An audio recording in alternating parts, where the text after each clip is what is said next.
Welcome once again to Chelan County Connection. I'm your host, Randy Rhodes. Today, Chelan County Commissioner Kevin Overbay. How you doing? I'm doing well, Randy. How about yourself? It has been a little while, and it's great to see you today. Yeah, good to see you. How is the spring and heading into summer? How's that treating you? Pretty good, pretty good. The weather's been pretty good. Of course, we've had a little wind, but other than that, it's been a great spring. Just trying to get things done around the house and taking care of business here at the county. So no, things are going really well. Well, we're going to have a little fun today and a little lighthearted Chelan County Connection. Our subject, Malaga. Now, Commissioner Overbay, I know you're proud of your Malaga roots and you live there to this day. Tell us what life was like growing up in Malaga. Were you a Malagite? Well, you could maybe call me a Malagite. There's people that call folks that live in Malaga a lot of different things. But yeah, grew up there. Was great growing up in Malaga. Back then, we would leave the house at 7 a.m. in the morning and show up at 8 o'clock at night, and just never at a loss for things to do. We had a couple of lakes there that we had. We had a pond just down the road that was created by irrigation runoff that we would, basically in the fall knock the weeds down so that way we got a good freeze on it. We didn't have any weeds that were sticking up that we could ice skate on, and we'd ice skate on it all year long, or at least all winter long anyway. And just a lot of cool things to do. Grew up both bucking hay and working in the orchards and whatnot, but a lot of hunting and fishing and just kind of hanging out with your buddies. And of course, the big hangout area there was the Malaga Market, and so all of us kids would ride our bikes down there and get RC colas and just all sorts of different things. Just didn't really get into any trouble. Tried to stay out of it, but just had a lot of fun. Just a really neat small town upbringing. hmm Yeah, pretty rural portion. There's not a lot of town there in Malaga yet, not even to today. But I don't think that a lot more folks living there today than what they were when I grew up out there. But there's still a lot of great things, a lot of great opportunities in Malaga. Kevin, they say there's no place like home. You grew up in Malaga, left, and came back. So, what really brought you back?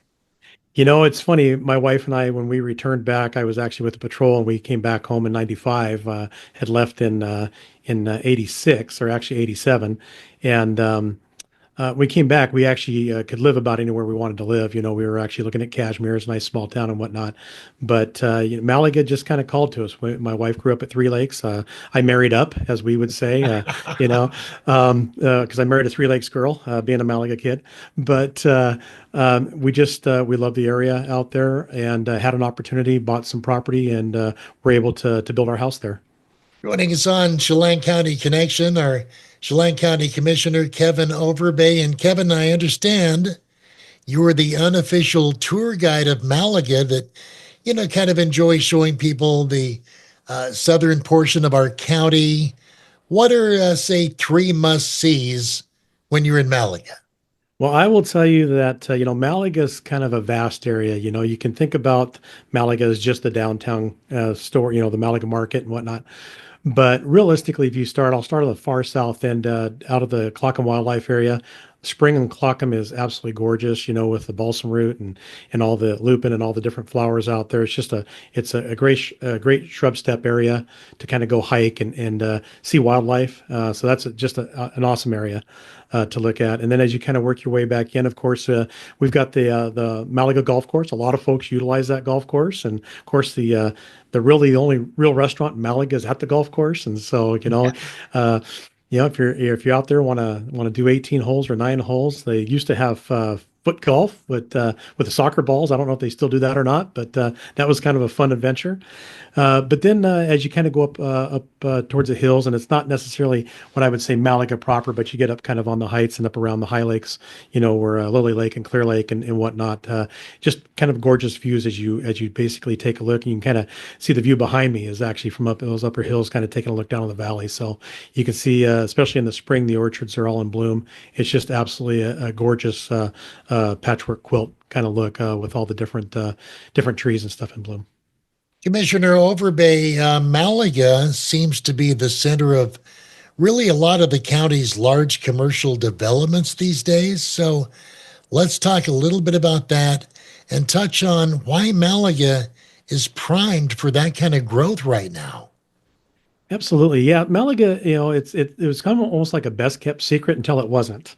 And with everything that's coming in with Microsoft and potentially Helion and other opportunities that are out there, really the rural industrial inventory is pretty much in Malaga. There's a lot of rural industrial acreage out there. It was actually part of a 2006 visioning statement that was done by the Malaga community with the commissioners at the time and community development to kind of really plan for what the future of Malaga would look like. And by having those rural industrial lands there, it actually provided great opportunity. There's some of the infrastructures there. There's still some infrastructure that may be necessary in the future with the wastewater treatment facility and perhaps even a third bridge to maybe connect Malaga to Rock Island. But it just is really prime for that because of the opportunity of having the land space to do that, as well as the residential opportunities that are there with additional land that's available right now. Would you say that's what you expect it to look like in the future? Yeah, I would say that we're really trying to follow close to that visioning statement. We are working on looking at an urban growth area for Malaga as we start to move forward. We do have two right now urban growth areas that are unincorporated. Manson community is an urban growth area, and the Pashastan community. And so, just kind of trying to look at that, which will actually open up more opportunities for commercial retail space as well as additional housing opportunities as well as industrial opportunities. Commissioner, we'll have you fill in the blank here. Maybe something that's missing you'd like to see in Malaga. So Malaga is missing blank. I would say Malaga is missing a couple of things. Retail space, I had earlier touched on. We have one market there, that's it. But it also really is missing, and we are working on this, an access to water recreational park. And so our riverfront park that Mm. we have been working on for the last 3, 4 years in partnership with the PUD is really going to be a game changer for the Malaga community. It is the only community in the county that does not have access to water, and that will provide that access. The county has been purchasing property to do that along the river's edge, and we are moving forward with those plans to actually have a nice riverfront amenity for folks there. So that would be able to bring families, give them a space to be able to enjoy the landscape that's there and just the natural beauty that is Malaga. So, Commissioner, as we're wrapping things up on this edition of Chelan County Connection, in your view, what makes Malaga special and what do you really want the rest of the county to know about this beautiful gem of an unincorporated town? You know, um, my first answer is I don't want to tell anybody anything because it's still a best kept secret. But no, all kidding aside, what really makes Malaga special is it's still a rural area that just is wrought with beauty. Is got wildlife abundant. Is a great place to live. Just nice and peaceful. It is very close to Wenatchee, but far enough away to still kind of maintain its rural character. And we still have the agricultural production that is occurring out there that is just fabulous and hope continue for years to come. But it's one of those things that for me, it's home. And anybody who's grown up there wants to kind of return back there because of the memories that they've had from there. But just the things that we're just trying to be very deliberate about what we do there and trying to maintain that rural character and that hometown feel. Was it named after a region in France or something like that? It actually was named after a region in Spain, and it was Ah, actually named by Dutch Galler, who was the original founder, and he actually grew grapes that were Malaga grapes that right. they brought from Spain and actually made wine.